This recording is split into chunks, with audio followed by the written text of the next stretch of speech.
జగన్మోహన్ రెడ్డి కొత్త డ్రామా ఒకటి ప్రారంభించాడు నిన్నే. జగన్మోహన్ రెడ్డి మార్క్ అంట. ఆ మార్క్ ఏంటో ఒక్కసారి చెప్తాను మీ అందరికీ.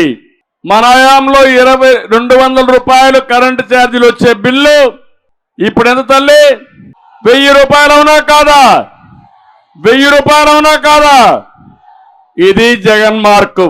60 రూపాయలు మద్యం బాటలు ఆ రోజు, క్వార్టర్ బాటలు. ఇప్పుడు ఎంత తమ్ముళ్ళు? 200.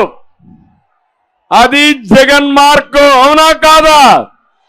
అవునంటే గట్టిగా చప్పట్లు కొట్టి చెప్పండి, ఇది జగన్ మార్క్ అని. పెట్రోల్ డీజిల్ దేశంలోనే మనమే టాప్.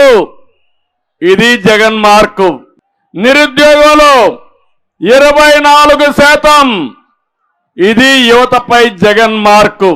ఈ వెర్రి బాగుల ముఖ్యమంత్రి ఇది మంచి రికార్డు అనుకుంటున్నాడు. ఇది మన కర్మ. ఆ రోజు మీరు చూస్తే ఉచితంగా దొరికే ఇసుక కేజీల చొప్పున లెక్కేసి అమ్మేస్తున్నాడు ఈరోజు. ఇది జగన్ మార్కు. చరిత్రలో ఎప్పుడు లేని విధంగా గోని సంచులు కూడా ఇవ్వలేకపోవడం జగన్ మార్కు తయారైంది.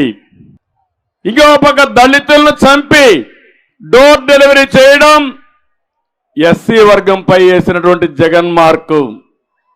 పెట్రోల్ పోసి బీసీ బిడ్డను దహనం చేసిన వాళ్ళు బయట తిరగడం అసలు సిసలైనటువంటి జగన్ మార్క్ ఇది. పరదాలు కట్టుకొని ప్రజల్లోకి వెళ్ళడం, సీఎం కోసం చెట్లు నరకడం ఈ సైకో మార్క్ ఇది. రివర్స్ నిర్ణయాలతో రాష్ట్రానికి రాజధాని లేకుండా చేయడం సైకో జగన్ మార్క్ అని చెప్పి కూడా నేను మీకు తెలియజేస్తున్నా.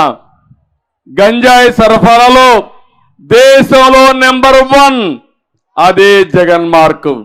మా ఆడబిడ్డలు గుర్తుపెట్టుకోవాలి, ఒక్కసారి గంజాయికి అలవాటైతే ఇంకా ఆ బిడ్డలు మన చేతుల్లో ఉండరు. ఈ రోజు నేను అడుగుతున్నా, గంజాయి దొరకని ప్రదేశం ఏమైనా ఉందా? ఆంధ్రప్రదేశ్ అడుగుతున్నా. దేశానికే సరఫరా చేస్తున్నారు అంటే వ్యవసాయం చెల్లిది కానీ గంజాయి మాత్రం బ్రహ్మాండంగా తయారు చేసే పరిస్థితికి వచ్చారు.